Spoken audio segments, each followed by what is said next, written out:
Hello, and welcome to the Mommy Escape Time podcast. I am Lauren, your host, and I have a 1-year-old son. I started this podcast for any mother who might feel alone in their journey through motherhood. Becoming a mom is hard no matter how you get there, and this podcast is about the mom stuff that comes up in our lives. Listen, enjoy, and connect with us on the Mommy Escape Time podcast. Well, hello, and welcome to the Mommy Escape Time podcast. I am Lauren, your host, and I am joined today by Teresa. Hi, Teresa. Hello. So, Teresa, why don't you remind our audience about your family? Who's in your family, how many kids you have, and their ages? So I live with my husband, and he is my fourth child. So I'll start with him because he's my fourth. Then I have my three kids. Lane is 6 years old. Vale is 4.5, and Trip is 1.5. And my oldest two are girls, and Trip is a boy. Yes, and my son is 6 months younger than your youngest. Nope. 6 weeks. 6 weeks. I always say 6 months. One day you'll get it. I know. It's hard. So, so today so my son is about 16 months old at the time that we're recording this. And I would like to point out totally that it has been 1 year since I started walking again, since I broke my leg. Today is the day. Wow. Yeah. Oh my goodness. Happy walking anniversary. I know. What a weird anniversary to have. But a good one to have, I guess. A good one for sure. You never know. You take advantage of all that kind of stuff for sure. Yeah.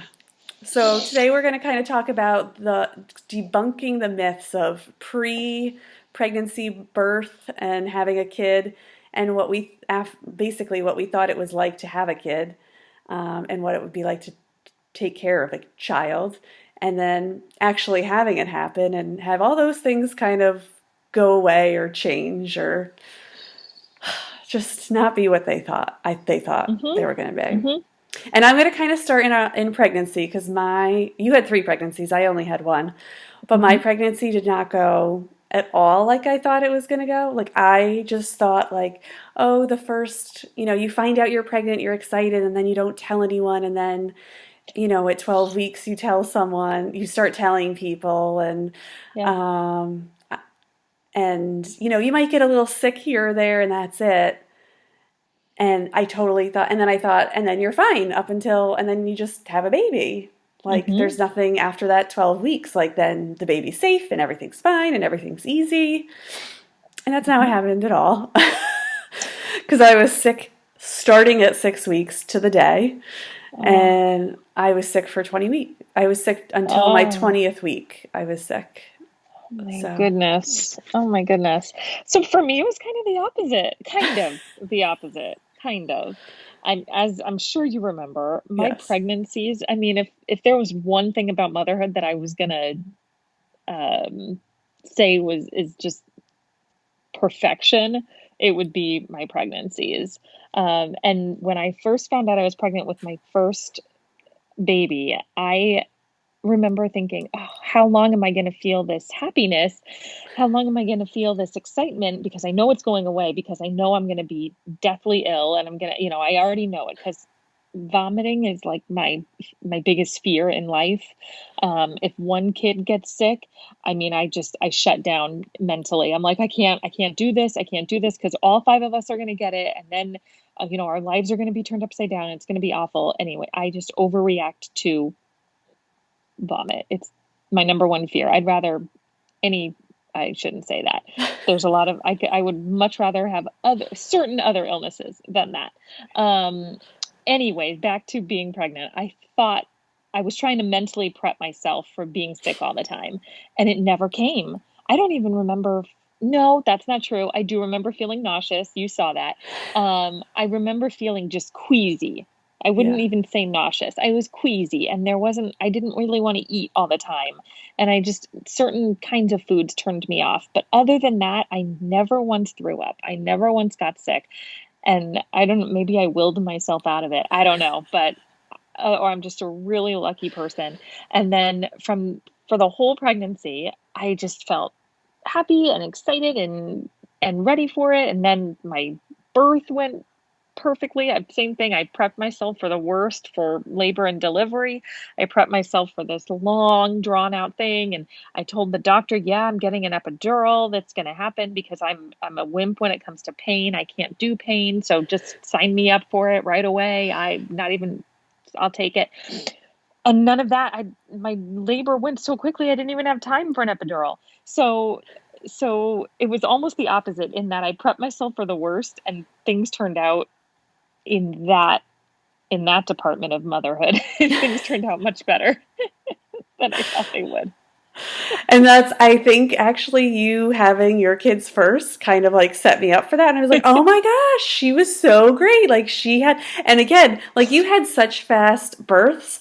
I remember like when I was pregnant and I was like reading about birth, and someone was like, and I was in labor for 14 hours. And like I've heard that before, but I didn't really understand what that meant until it was happening to me. And I was like, oh my gosh, how could I be in labor for 14 hours? And that's not even like long. That's like average. Average. That's average. They say like 12 to 4. That's average. That's crazy to me because I wasn't even half that for any of mine. And I think I'll never understand. I know. And that was what was so hard because I was like, well, Teresa was fine. She never even got sick. I was like, I won't get sick.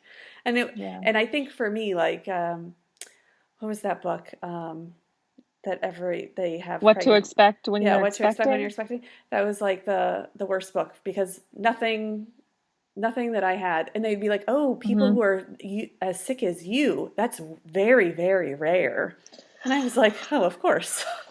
And that's like everything that was really, really rare was like happening with me. So I think that was hard. Yeah. And then even for birth, like I thought people, like before I was pregnant, I thought when someone had a baby and they were in the hospital, you went to visit them at the hospital. Not really realizing that, hey, they just were in labor for all these hours and haven't slept in like days. And they're wearing a diaper and they can't even move. Like it hurts to sit, it hurts to stand, it hurts to move, it hurts to lay. I mean, like, yeah, before I had kids and I would visit people in the hospital, I did not get it. No. And I feel so bad for everyone I visited. There was one person came like 5 hours. She like texted us, oh, I had the baby. And I was there like 5 hours later. I'm like, what was I thinking? Now, see, the funny thing is when I had Lane, I was like, come. Did you come to the hospital? I think I did. Yeah, for Lane, I think I did. I wanted people there, even though I was in so much pain. The days afterward were way worse than the delivery. The pain I felt in those first few days was so much worse than the delivery for me. Like I remembered my first shower after I got home. I didn't shower at the hospital because that wouldn't have happened. No. By baby number 3, I did, but with Lane, I could not because I couldn't move. I couldn't get out of my bed at the hospital. But when I got home and I showered, I just remembered I had to call my husband and have him come and get me out. I was crying. I was sobbing. And I just remember calling him and not being able to move. And he had to sponge me down and get me out and help me get back into some clothes and back into my diaper thing. I know. That was like the worst part. But I loved it when I had my first baby. Again, I guess I'm in the minority because I really truly loved all the people that came to visit me. I wanted people there. I was excited. It was excitement, even though if you came to visit me, I couldn't move from my bed, but it was okay. Yeah. And I think I thought like, oh, I read like, I think it was my cousin. She like recommended to read like, not just about childbirth, but to read like, oh, what you do after with the kids. And so I read like a lot about it, but it's still like I think the sleep deprivation that you have early on as a new mom, I didn't realize how much that would like impact you because like I knew how to buckle him in the car seat And then yet when we were leaving the hospital, I like couldn't figure it out all of a Mm-hmm. sudden. And my Mm-hmm. husband and I are like looking at YouTube videos and things like that. And it was like I totally knew how to do it, but it was like I just like my brain was so foggy, like I hadn't slept. Yeah. Yeah. Yeah. Those the baby, see, again, see, we're so different. We have these such different experiences. That's nice. That's why we can talk about it. Because because in the very beginning, when Lane was a newborn, um, nursing was very difficult, Yeah. and I was worried about her diapers. Like I was worried about her Right. bowel movements and her peeing. Um, she was having trouble with that because she wasn't nursing, and I had come to find that out. So nursing was not at all like I thought it was going to be. That's really the only thing in her newbornhood Hmm. that was not like I thought it. Like again, I think I was prepping myself for the worst. So I was prepping myself for not sleeping and all those kinds of things. But she was she was an awesome sleeper from day one. She still is. She's in the other room sleeping right now. She was a great sleeper. And so in that sense, that wasn't, or I think I was expecting it to be worse than it was. But the nursing is the one thing that I remember crying about and losing sleep over myself, and the pain that Yeah. I felt. Oh, the pain. Oh, and with all three of my kids, that was another thing. So that's, we're talking about Lane since she's my first, but with all three of my kids, it was so painful in the first 6 weeks. Now, Oh with all yeah. three of my kids, I stuck it out and I ended up nursing Lane for, I think 16 months, and Vale was like 14 months, and Trip was 12 months. Um, but the first 6 weeks was awful for all of them, bleeding me Yeah. and pain and so much so, I mean, I would like clutch the corners of the bed when they would latch on, and I just prayed for it to end soon. But and it did, and I got through it, and Lane, she started latching better, and it just, for all three, it was just I don't know, time. I don't know if I'm extra sensitive or what, but I did not know any of that would happen. Any of that. I thought nursing would just be blissful and beautiful, and after the first 6 weeks it was. But those first 6 weeks were hard. Yeah, no, we definitely struggled. We had a lactation specialist come before I was Mhm. pregnant and gave us like a lot of lessons. And then Mhm. in the hospital, they give you more lessons. And the lactation specialist actually came back to our house the day we brought our son home because I was struggling Nice. already. Yep. And come to find out, I never produced enough. Mhm.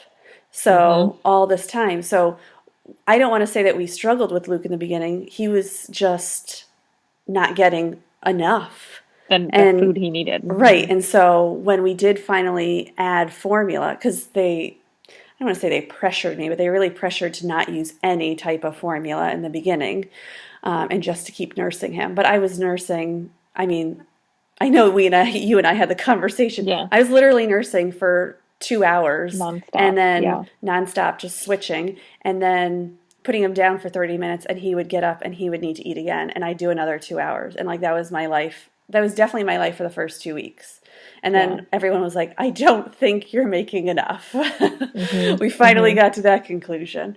Mhm. And once we started him on formula, that is when everything like started to turn the corner for Mhm. us. Mhm. Mhm. Um, Which is awesome that you found, what worked, and stinks that it took a couple of weeks, but right, it's good that you found what works for you. right. But again, I thought that nursing was going to be so simple. I was like, oh, they just know Mhm. what to do. Yeah. Yeah. So, yeah, And I think for some women it is like, like I said, right. like we're talking about, everyone is different, and I know some people that there was no pain. They're not no One of my friends said she had no pain. You need She's to had imagine three that. kids too. And I'm like, no pain? Oh man. And Trip was the worst because not only, so you probably don't know this, you've only had one, but Trip was the worst because every time he would latch and every time I would have a letdown, I would have contractions. Oh, no, I So your had that. body, oh, Yeah. okay, did you? So they Yes. said so that didn't happen with Lane, and I don't remember it with Vale, but they said that with every baby you have, this, whatever is happening, they said it gets worse with after every pregnancy. And so with Trip, I would have these contractions that would like, not only was I in pain in my upper area, but I was in pain in my lower area. And just my whole body felt like it was falling apart every time he needed to nurse. And I'm like, this sucks. Oh, thankfully it went away too. Yeah, because eventually, he got to 12 months and you were done. Exactly. No, I mean, really, it, 6 weeks, and in the moment that feels like a long time, but Mhm. it really isn't. And I probably could have done more to try to with each pregnancy, I probably could have done more to try to fix whatever problems I was having. I don't know that they all had a very good latch, and I don't know that they were there. I know They were doing it Lane the had some specific kind of way. tongue tie or, Yeah. yeah. So, yeah, was I holding them right? I probably wasn't, but uh, I with each kid, I just had to get into a groove with them. I never saw a lactation specialist outside the hospital, and so I could have done that. There was more I could have done, but I just, I only did it yeah, because our insurance covered it. Like I had found that when I right, went which to is awesome. when I got my breast pump, they were like, "Oh, do you want a lactation specialist before and afterwards?" I was like, "Yes, please." That's So, awesome. yeah, that was the See, I only probably reason. could have looked into that.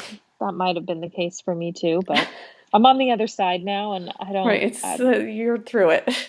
I'm okay. If I don't have to go through that again, I'll be okay. Right, I know.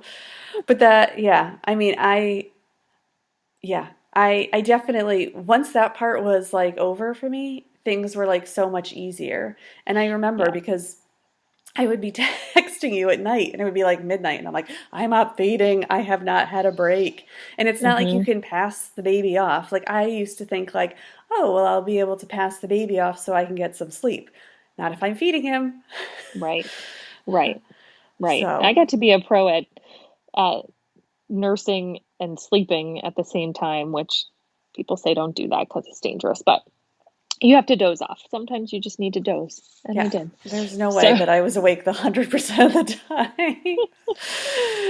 So, so one of the other yeah. things that I also thought is that your baby had to sleep next to you when they came home from the hospital. Like they had to be in the Hmm. room with you. And That's I what everybody remember, does. yeah, and I remember being like, in my mind, like from the very beginning, I was like, I can't do that. Like they have to sleep in Hmm. their own room right away. And not for any other reason, but because I would never sleep for a second if my child was next to me the whole time. I'd always be like, is he breathing? Is he breathing? Is he breathing? I didn't hear him breathe. What? Like, so I knew I would never sleep. So we just Yes. started from day one in the crib. And it actually did help in a Yep. tiny way. It made me feel better because my husband would wake up every time my son was crying. And even though I had to go in, it for some Hmm. reason made me feel better irrationally. Hmm. Like I'm getting Hmm. up, so you should get up, which doesn't Hmm. make sense. But Hmm. Yep. With all my kids, they all did sleep in a bassinet next to me, but I had those same fears about, you know, are they breathing? Are they moving? They need to, and I fear saying this because I fear giving because I'm not giving advice. I'm just no, saying that that's by what you kid number did. 3, with kid number 3, I stopped caring so much about sleeping on their back, because I needed to get some sleep. And Vale and Trip both hated sleeping on their back. Lane, she Yes. would sleep. It didn't matter if I that kid just she was like the best sleeper I've ever known in my life. But Vale and Trip, they wanted to be on their tummies.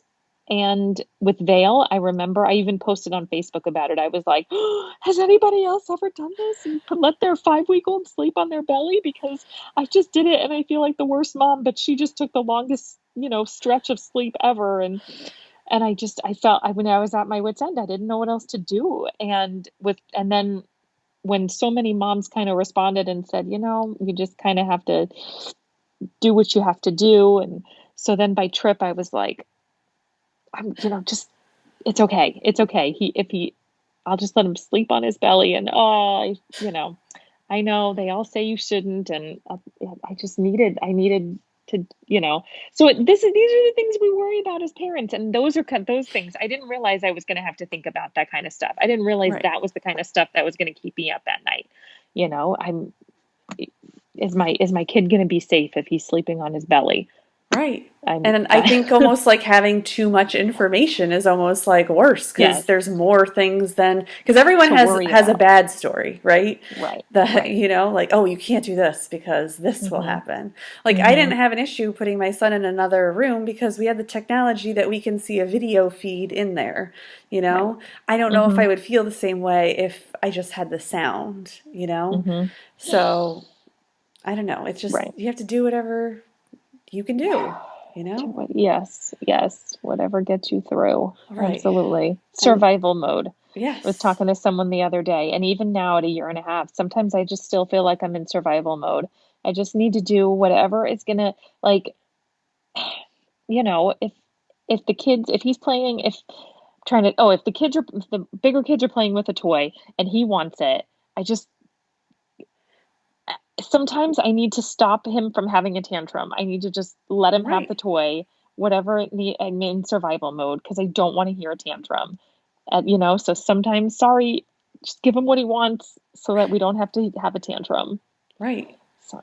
Especially if, it's only you and you have all 3 kids and I can't deal with the tantrum right now. Let's just, and the girls are much older, so they can get over that kind of stuff fast. Right. Yeah.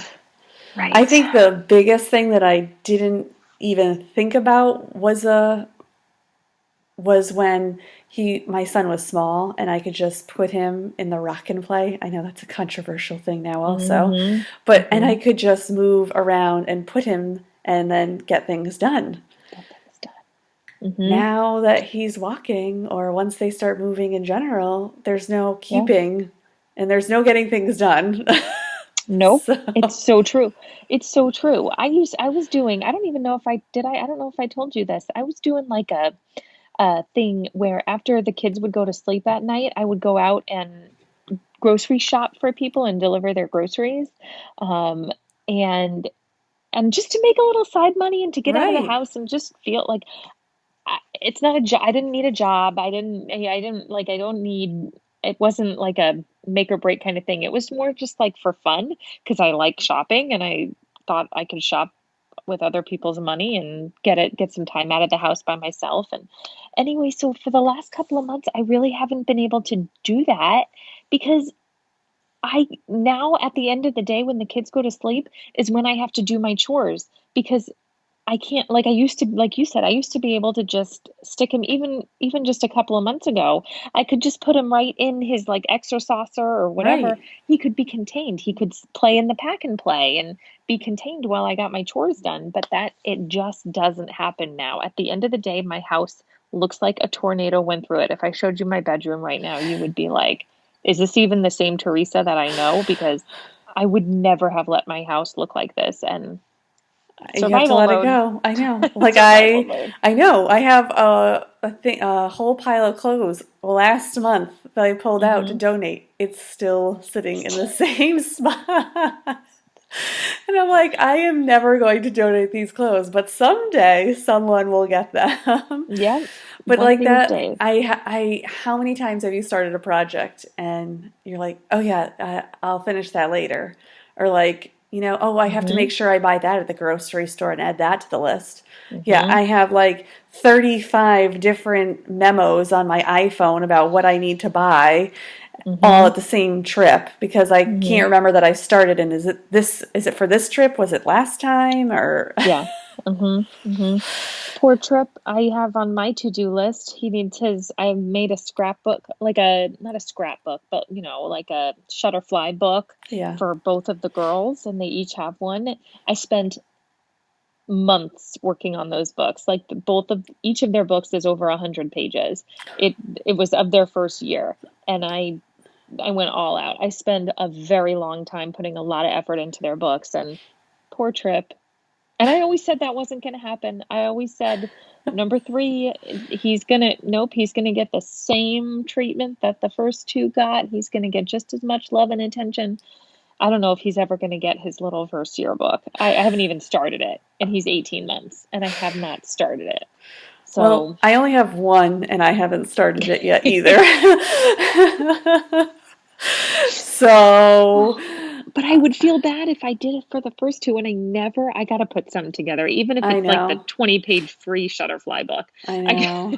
That's what I'm just like, I'm going to do like 3 pictures every month and just have a January, February, March, April. And it is what it is. So there you go. There you go. Yeah. So, I don't think I could ever do 100 pages. Jeez. Yeah. That's too much. I put too much effort. I know, but you're right. Like, you just don't have the effort to do it. I always, like, everyone always says, like, oh, sleep when the kids sleep. And I thought that was in the beginning when, you know, when they take a nap, you take a nap type of thing. Because, you know, you're going to be waking up all the time. But now it's like, I put my son to bed at 8 o'clock and I'm like, well, I should be going to bed now too, right? Like, oh, all that other stuff isn't that important. Yep, absolutely. So, all right. Well, I think we'll stop there. That was a good amount of stuff that we talked about. So thank you, Teresa, for coming on the show. Yeah, no worries. Thank you. Thanks for having me again. And I hope everyone has a good week, and we will talk to you soon. Bye.